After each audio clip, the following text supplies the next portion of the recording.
This exercise I'm using to work on stability in the pelvic area, but it does also work your calf muscles. It's standing heel drops. So what I'm going to ask you to do is come up onto your toes. I like to put either if you're standing, hands on the hips, or your forearms, which means you can then touch your chair. And all you're going to do is bring one knee forward as you drop the heel to the floor and coming back up. So nice and slow and controlled as you drop down. Be aware of your upper body posture, but I want you briefly to look down and just check that as you do this, that your knee is coming straight forward and not coming across the body, okay? So I want you to feel what's going on with that pelvis. So that's why I have my forearms against the top of my hips so I can feel if they're rocking from side to side. Think of engaging your core. So almost as if you're trying to do up a slightly tight pair of trousers, you're zipping up and pulling in, but keep breathing in through the nose, out through the mouth.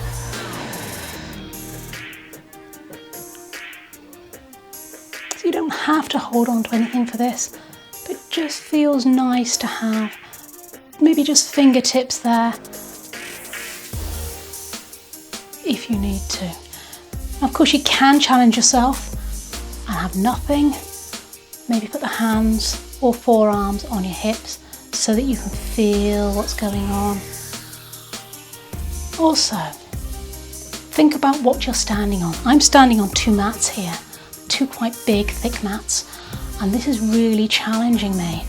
If I move onto the hard floor, it's a little bit easier. So go with what you need to for your body with these exercises. A couple more each side. We try and do the same number each side.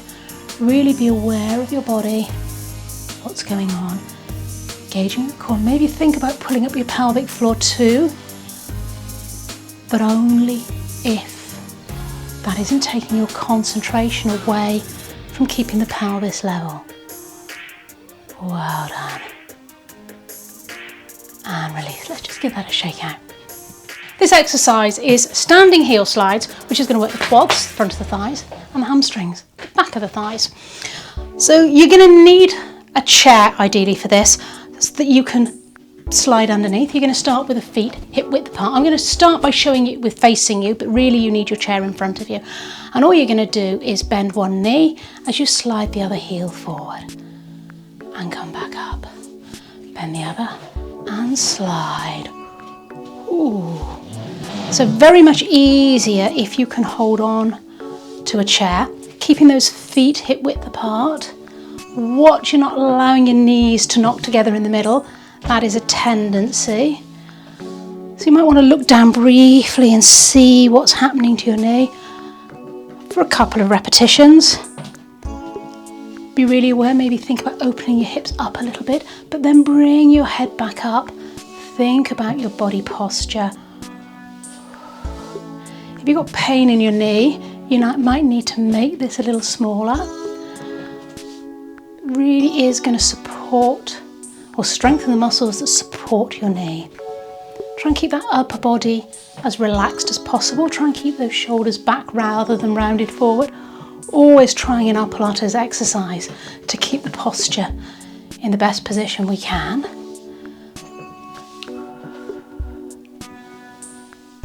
Well done. Now I have a tendency to lordosis, which means my back is arched. So if I am doing that, please don't try and copy. If it's your natural posture, you probably will be doing it anyway, but try and keep those abdominals pulled in. Well done. A couple more if you can. You want to finish on the opposite leg than you started on. And the slower you can do it, the better. You're breathing out as you go out with the leg, back in as you come back.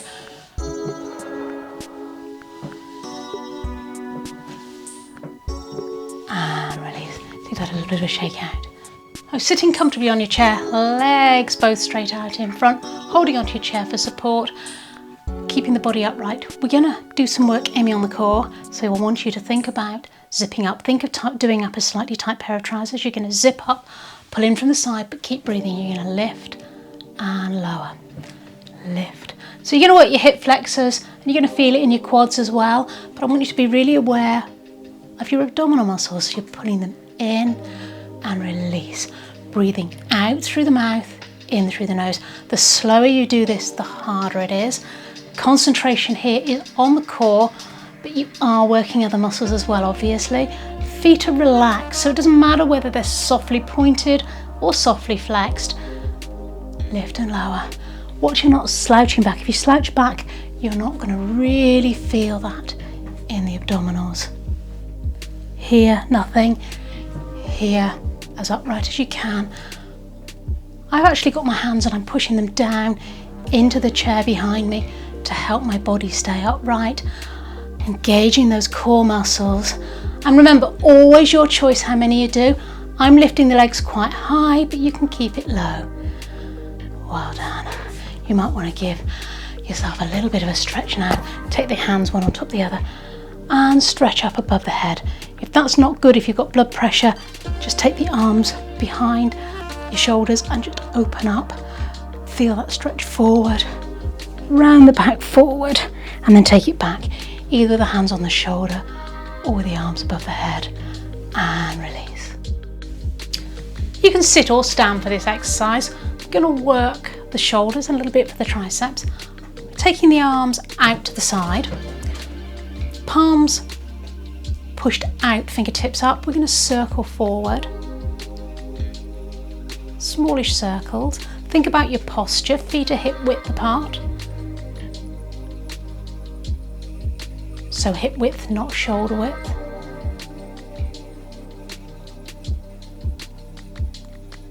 If it gets too much, by all means, take those hands down and rest and try and join back in when you can. Let's take it back in the other direction. Keep breathing in through the nose, out through the mouth. If you're feeling that's uncomfortable in your fingers, just release it off slightly. Going to go forward again, this time with the fingertips down.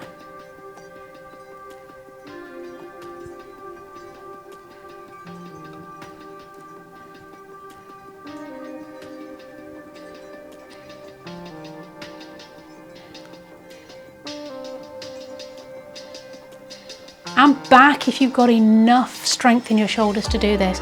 If you're beginning to shrug your shoulders up, then by all means relax, shake it out, do what you need to do to release that out.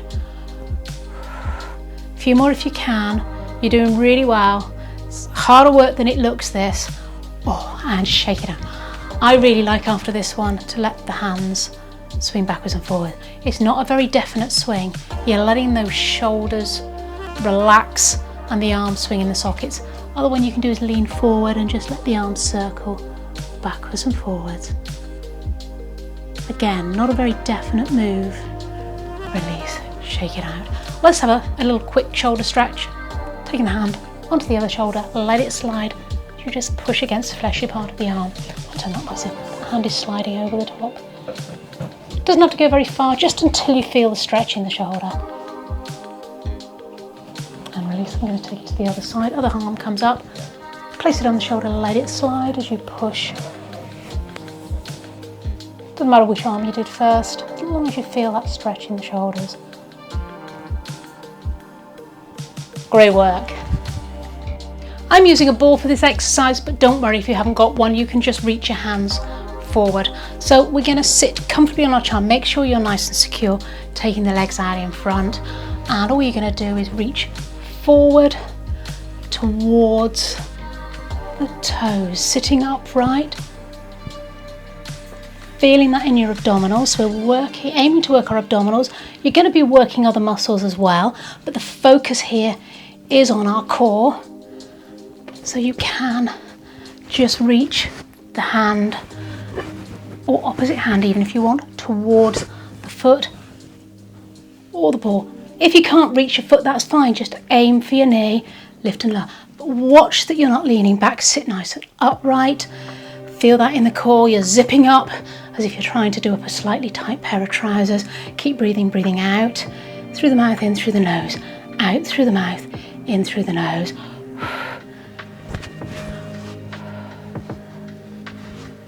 So if you're doing it with a hand, you're just going to reach forward, reach forward, reach forward without rounding the back. You're trying not to round the back forward. Well done, you're doing great. A couple more if you can. Watch that your knee is staying towards the sky, that you haven't turned your toes out. A couple more each side if you can, but always, always remember, your body, your workout, you choose when you've had enough, you know. And release. Just give back a little bit of a round forward, arch over the top, and come back up. And maybe take it back the other way, rounding forward, arching back. So I'm just arching back and rest. For this exercise, I want you to stand behind your chair. So stay facing me, put the chair in front of you, and you're gonna keep your hands on the chair. Feet are hip width apart. So if you're not sure, feet together, toes out, heels out, center of the hips, center of the knees, center of the ankles. Not shoulder width, hip width. And all I'm going to ask you to do is bend your knees and try and sit slightly backwards as if you're sitting in a chair. Now, how low you go is up to you. I'm only looking for mini squats here. The reason for asking you to stand behind a chair is that I don't want your knees coming a long way forward. I want you to think about sitting back. This exercise works the quads, which is the thighs, and the glutes, which is your bum. So we really want to feel that in the bum. Also, really be aware with this, very easy. I'll show you to arch your back as you come down. Try not to do that. Keep the pelvis tucked under. Keep your back in neutral as you come down and lift back up. Coming down. Now I can come down quite a long way. My quads are quite strong, but you go with what works for you. And I don't care if you're only moving half an inch or even an inch. So for you, if that is working for you, if you can feel that small movement working, then that's exactly right for you. Stay facing me.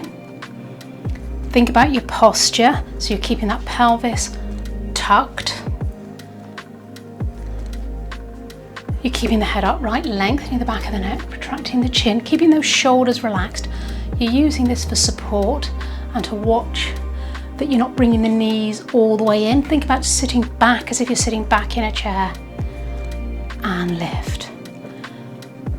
Down. And lift. Couple more, if you can. Really good for the muscles supporting the knees. Okay, give a little shake out. A gentle exercise here for the abdominals and the obliques. What I want you to do is take your legs about shoulder width apart or slightly wider. Bend the knees slightly just to disengage the pelvis from movement, and you're going to tuck the bottom under slightly so we're in a position here.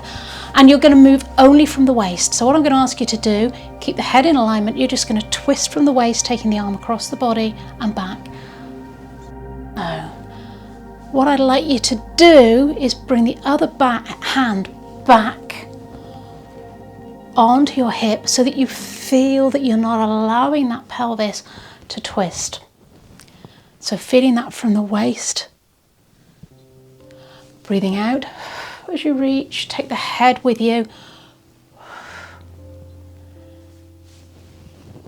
So you're going to get a little bit of workout in the thighs as well.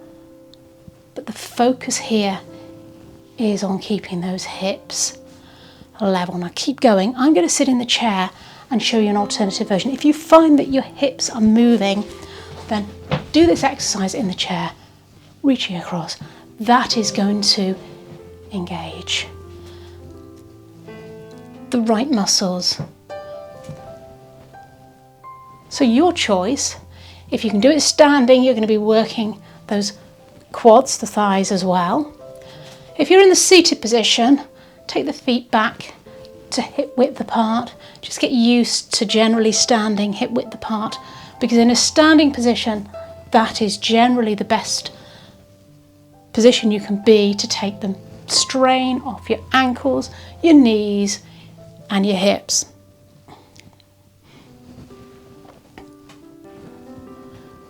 In the standing position, if you take it a little bit wider, it tends to be a bit softer on the knees and easier to hold that position for the length of time and to keep the pelvis still. One or two more if you can. Always remember, shouldn't be painful, and when you've had enough, you stop. Well done.